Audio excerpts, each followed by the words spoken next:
અર્થાત આ મંત્ર કોઈ સામાન્ય મંત્ર નથી. આ મંત્ર એક અલૌકિક મંત્ર છે. એ સામર્થ્યવાન છે, જેથી પ્રભુના અનુભવનું શ્રેષ્ઠ ફળ આપણને આપે છે. અને પ્રભુના અનુભવનું શ્રેષ્ઠ ફળ આપે તેની સાથે આપણે લૌકિક સુખ તો આપે જ આપે, એની માટેની કોઈ કામના પણ કરવાની ન હોય. એક બીજો પણ અર્થ છે, કૃ એટલે સમસ્ત પાપોનો નાશ કરે, અને કૃષ્ણ અણ એટલે એના પ્રભાવથી આધિ ભૌતિક, આધ્યાત્મિક અને આધિદૈવિક એવા 3 પ્રકારના તાપો, આદિ, વ્યાધિ અને ઉપાધિ, એ 3 પ્રકારના તાપો પણ એનાથી શાંત બને. આદિ, વ્યાધિ અને ઉપાધિમાંથી પણ આપણે મુક્ત બનીએ. એનાથી આપણા મનની જે વ્યગ્રતા છે એ પણ દૂર થવા પામે. એટલે શ્રી કૃષ્ણ શરણમ મમ એમ જ્યારે કહું ત્યારે મારા મનની જે વ્યગ્રતા છે એ પણ દૂર થવા પામે છે, અને એટલા માટે એવા કૃષ્ણનું હું સ્મરણ સ્વીકારું છું.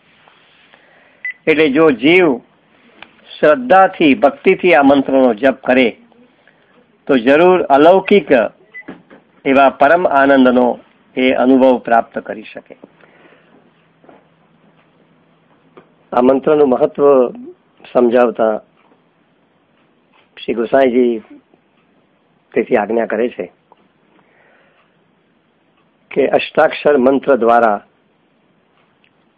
જો જીવ શ્રદ્ધાથી, ભક્તિથી આ મંત્રનો જપ કરે તો એને અલૌકિક પરમ આનંદનો અનુભવ થાય.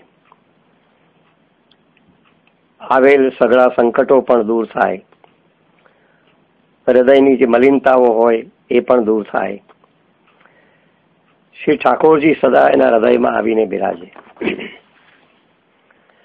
શ્રી ગોસાઈજીના સેવક ચાચા હરિવંશજી એ રીતે સતત જપ કર્યા જ કરતા હતા. એમને આ મંત્ર સિદ્ધ થયો હતો,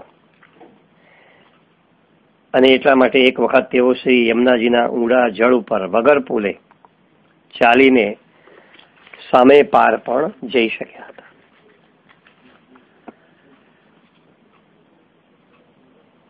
અલબત્ત અષ્ટાક્ષર મંત્રની દીક્ષા લેનારમાં અનન્યતા હોવી જોઈએ.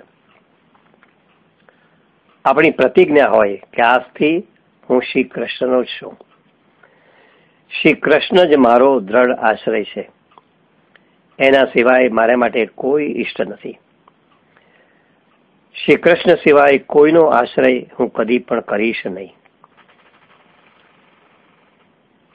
આમ આ મંત્રની પહેલી અને છેલ્લી શરત એ અનન્યતા છે. અને આવી અનન્યતા જો હશે તો કથા શ્રવણમાં, કીર્તનમાં આપણું ચિત્ત વધારે ને વધારે લાગશે. ભગવદીઓ સાથેનો સંગ પણ આપણને મળી રહેશે. એટલું જ નહીં, પણ ક્રમશઃ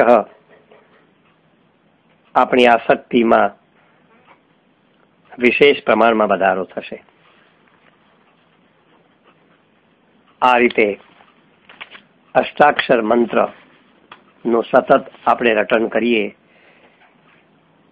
એ જ શ્રી કૃષ્ણનો દ્રઢ આશ્રય કરવા માટે પર્યાપ્ત છે. અસ્તુ. સૌને જય શ્રી કૃષ્ણ.